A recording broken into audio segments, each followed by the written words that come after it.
पहले कोई अयोध्या को पूछता था, पास के लोग ही नहीं जानते थे अयोध्या कोई जगह है, लेकिन अब आजकल देखिए सब जानते हैं अयोध्या। विदेशों अंतरराष्ट्रीय एक हवाई अड्डा यहाँ बन गया, रेलवे स्टेशन इतना सुंदर बन गया, हनुमानगढ़ी देखिए, राम जन्मभूमि कहाँ के टेंट में थे, कहाँ राम मंदिर बनने से विकास दिख रहा है, बहुत विकास। रोड देखिए आप, इतने अच्छे रोड है, दुकानें देखिए, क्या नहीं अब अयोध्या में। लोग सोचते हैं अयोध्या में जो यहाँ कभी आए नहीं वो आ रहे हैं, तो अयोध्या विकसित नहीं हुआ है। हमारे घर वाले भी हमें रोकते थे, लेकिन अब हमारे घर वाले हमें खुद पुश करते कि जाओ, अब आप जा सकते हो क्योंकि आपके पीछे पीएम मोदी है। आप और आप जाओगे हमेशा और सेफ्टी रहोगे। महिला कंटिन्यूअसली मोदी जी को सपोर्ट करते रही है, वोट करते रही है। क्या लग रहा है, पूरा कृपा बना रखा है महिलाओं ने मोदी जी के ऊपर, इसीलिए बीजेपी बार-बार 9 सालों में महिलाओं के लिए, देश के लिए, गरीब जनता के लिए, बच्चों के लिए मोदी सरकार ने कैसा काम किया? बहुत कुछ किया है जो किसी ने नहीं किया, ना कर सकता है, ना सोच है। सोच ही नहीं है उनकी, महिलाओं के लिए क्या किसी के लिए नहीं। वो जहाँ से शुरुआत करते हैं उनकी एंडिंग होती है। तो मोदी सरकार से मोदी जी से किसी की कल्पना कंपेयर मत करो, कंपेयर मत करो। सब कंपेयर किसी भी सरकार का कंपेयर मोदी सरकार से मत करो। और पहली बात है मोदी सरकार नहीं है, मोदी सरकार तो आपको सेवक बोलते हैं कि मैं सेवक हूँ। आज इंडिया की इकोनॉमी 3rd नंबर पे आ रही है तो मोदी की वजह से ही तो है मैडम। 10 सालों में जितना आज तक कर दिया मोदी ने, 70 साल में कांग्रेस देश को बेच के खा गई। लेकिन वो तो कह रही कि आज इंडिया के पास जो कुछ भी है वो हमारे पूर्वज की वजह से। वो कुछ भी कहती रहे, छत्तीसगढ़, MP सब जगह बीजेपी आई ना। ईवीएम पे बताया तो मैम ईवीएम के सहारे जीत। वो तो हर बार का कहानी है मैडम, हर बार की कहानी है, वो हर बार की कहानी है। जहाँ वो हारते हैं वहाँ ईवीएम को लाके खड़ा कर देते हैं। कह रहे हैं कि हमें फंसाने की कोशिश की जा रही है, ईडी सीबीआई बीजेपी के इशारे पे काम। नहीं, बीजेपी के इशारे पे कोई हमें क्यों नहीं गलत साबित कर देगा, किसी और को गलत साबित क्यों नहीं कर देता? अगर गलत किया होगा तो कहीं कोई गलत साबित होगा ना। अगर आपने गलत नहीं किया तो कोर्ट है, न्याय प्रयाग पे भरोसा है।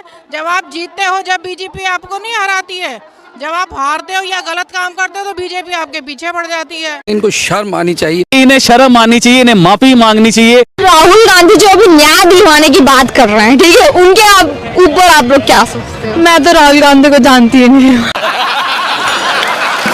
नहीं जानती, लिटरली नहीं जानती हूँ, बट उनका ये चीज नहीं लगता, भले वो बहुत पढ़े लिखे हैं, बट मुझे ये लगता है कि यार वो इंसान कभी कभी भूल जाते हैं कि वो कर क्या रहे हैं। लेकिन वो तो कहते हैं कि उस देश की महिलाएं जो है, जितनी भी लड़कियां, वो उनके साथ खड़ी हैं। सही है, वो बोलते रहते हैं। मोदी जी कैसा काम कर रहे हैं? बहुत बढ़िया। बढ़िया? हाँ। कैसे बढ़िया? क्यों? जो आज तक किसी ने नहीं किया वो मोदी ने किया। ऐसा क्या कर दिया? कि देश की काया पलट दी। और क्या, धर्म को आगे बढ़ाने वाले यही तो है। आजकल धर्म का नाश ही किया है सभी ने। और क्या, मोदी जी ने तो देश बेच दिया, राहुल जी कहते हैं। उन्होंने क्या किया? पीछे बैग उठा के देखो ना, बर्बादी की है, कुछ नहीं किया है। देश को बना के खड़ा किया कांग्रेस ने। उन्हें तो बोलना ही नहीं आता, जो मर्जी बोलते हैं, तो सब कुछ सच मान ले क्या? आई कैन श्योरली से कि जितना डेवलपमेंट कश्मीर में आया है, इट्स ऑल फ्रॉम मोदी। मुझे बहुत अच्छा लगा। राहुल गांधी ने तो आके नहीं लाया ना डेवलपमेंट, वो तो मोदी ही लाया है ना। That is the thing.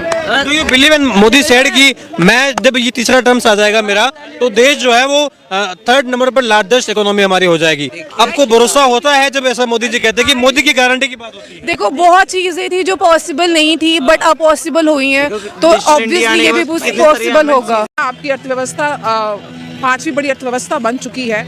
आपका GDP 7% की ग्रोथ रेट पे आगे बढ़ रहा है। कहीं ना कहीं 5 ट्रिलियन इकोनॉमी की तरफ भारत आगे बढ़ रहा है। तो आज जातिवाद की ज़रूरत नहीं है। आज जो वंचित हैं, मतलब वंचितवाद की ज़रूरत है। जिनके पास सुविधाएं नहीं हैं, उसको आप सुविधाएं दो, जिसके लिए मोदी जी के ने अपने कार्यकाल में काम किया। चाहे वो महिलाएं हों, चाहे युवा हों, चाहे किसान हों, चाहे आदिवासी हों, चाहे किसी भी जाति समुदाय के हों। देश देख रहा है, देश देख रहा है, एक अकेला कितनों को भारी पड़ रहा, एक अकेला कितनों को भारी पड़ रहा। वाह! मेरा ये चैनल सब्सक्राइब करें और मेरे हर अपडेट आपको मिले, इसके लिए बेल आइकन जरूर दबाइएगा। आप सभी को मेरी ढेर सारी शुभकामनाएं।